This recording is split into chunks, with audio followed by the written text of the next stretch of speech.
This is Real News Media TV, coverage you can trust. Please like, share, subscribe, and hit the notification bell. Select all for daily news updates. Rocky Mead declines a cabinet secretary post. Following concerns raised about his appointment as cabinet secretary, Lieutenant General Rocky Mead has declined the position 2 days after it was announced by Prime Minister Andrew Holness. In a press statement last night, Mead said, "I was advised by the Office of the Cabinet that I would receive a letter of appointment from His Excellency, the Governor-General, through the Office of the Services Commission for the post of Cabinet Secretary on the recommendation of the Prime Minister with input from the Public Services Commission. After almost 4 decades of service to the people of Jamaica, I was convinced to continue to serve and had initially indicated my intention to accept the offer. Although I was invited by the Public Services Commission to be considered for the post while I was still a serving officer, the current public discourse does not provide a sufficiently settled environment for the assumption of such a significant office, and I will therefore seek His Excellency's understanding of my decision to decline." The opposition People's National Party, along with several former senior civil servants, had expressed a concern that Mead's appointment may not be in keeping with a provision of the Jamaican Constitution. Questions were raised about the legality of the appointment that was announced on Tuesday and whether it breached Section 92(1) of the Constitution. Mead was expected to succeed Ambassador Douglas Saunders, who will be stepping down on October 1. Ambassador Saunders has been Cabinet Secretary and Head of the Public Service since June 2008. "I would again like to thank His Excellency, the Governor-General, the Most Honorable Prime Minister, and the Public Services Commission for the consideration and the confidence, and appreciate their understanding of my position." 32 alleged gangsters on bail wreaking havoc in Westmoreland.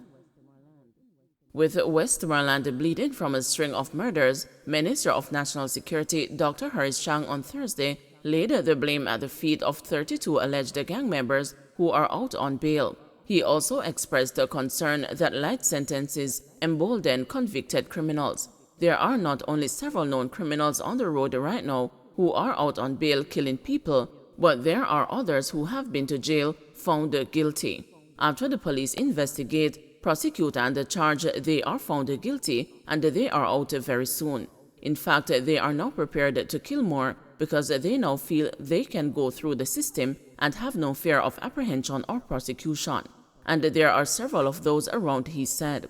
Dr. Chang was speaking at a groundbreaking ceremony from the Frome Police Station in Westmoreland. During a later media briefing, the Security Minister referenced a particularly troubling case. A particular individual became famous for making 8 bail applications, could have been facing 6 or 7 charges for murders. One of his bail guarantors was killed at one stage. On this occasion, he is still behind the bars. "This is a reflection of some of the problems we have," he said. The Security Minister pointed to the proposed Firearms Prohibition, Restriction and Regulation Act as a solution. There have been concerns raised about some aspects of the legislation. However, Dr. Chang said he firmly believes that the act is an appropriate response to what now obtains in the country.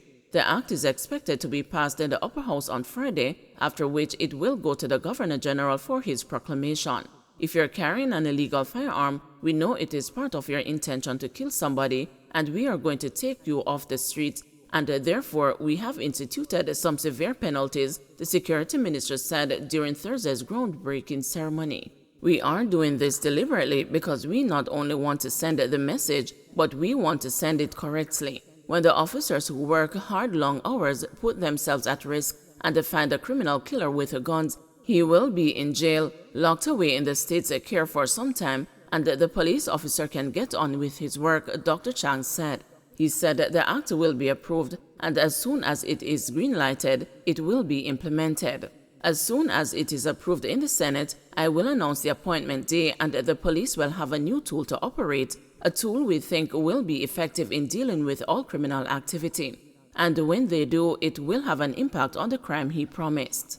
Turning his attention to the professionalism of the police force, the minister noted improved behavior compared to previous complaints of extrajudicial killings. However, he urged the lawmen to shoot to kill if they come under attack from gunmen. We have had fatal shootings because the men shoot guns after them. I am not telling any policeman to fire back. As I said here in Westmoreland, I am not sending any ambulances out there either. Anytime a man takes up a gun after a police, I expect the commissioner to train them. When he fires, he must not miss. I don't want the gunman to come and give any trouble at the hospital or anywhere, he said. The parish of Westmoreland has a reputation as a hotbed of crime which stems from gang and lotto scamming activities. Since the start of the year, it has recorded 107 murders, 49 of which have been cleared up. Since the start of the week, 3 murders were committed in the parish. According to the Constabulary's Communications Unit, the most recent took place on Monday with the killing of Dudley Levy of Darling Street, Savannah Lamar. The day before, 28-year-old Andre Brown, a cabinet maker of New Hope District, Little London, was shot and killed. Man who retrieved a dead newborn says he'll never get over the incident. The police have launched an investigation into the discovery of a newborn's corpse in the Rio Cobre and are also trying to locate the mother. The discovery of the baby girl in the vicinity of Nugent Street, popularly known as Bucktown in Spanish Town, about 7 a.m. Thursday, has drawn mixed reactions from residents of the St. Catherine community. Householders woke up Thursday morning to news of what appeared to be a baby floating near the embankment of the river. But while there was widespread condemnation of the mother, some residents expressed sympathy and cautioned the onlookers against jumping to conclusions before all the facts were uncovered. "A wicked woman that fi true boy," said one resident who asked her not to be named. "A nice pretty baby. It better she did give it way than throw the pitney in the river. God will not spare her," she continued. Noel Titus, who retrieved the body after Spanish Town firefighters were unable to do so, related how he navigated the river. "This morning I went to work, and when I come back home, a friend told me that she saw something like a dog down the riverbank and asked me to look because it has human hair on its head," said Titus. He said that he noticed that it was a newborn with the umbilical cord still attached, so he immediately called the police. "I left and went back to work, and about 12:30 p.m. I came home and saw the fire truck leaving. The police then told me that they weren't able to retrieve the body," he said. Titus said he volunteered to dive into the river, retrieved the body, and handed it to members of the Archers Funeral Home. "I am upset that a woman would do this. She could have given the baby away. I will never get over this, especially when I look at the baby and see the navel string still attached," Titus told the news. Meanwhile, the resident who alerted Titus cautioned him and others to reserve judgment until they knew more about the incident. "Right now, we don't know what that woman was going through. We don't know if she has a mental illness. We don't know even if she's alive, so we can't jump to conclusions," the woman who requested anonymity said. Senior Superintendent Dennis Lyons, who is in charge of the St. Catherine Fire Department, said his men, who were first responders, could not retrieve the body because of its location in the river. Montague proposes increased salaries for MPs. A call is being made for an increase in salaries and the benefits paid to members of Parliament and government ministries as part of the Public Sector Compensation Review. The matter was raised Wednesday by Robert Montague, Member of Parliament for St. Mary Western. The MP is also pushing for more funds to be allocated to operate the constituency offices.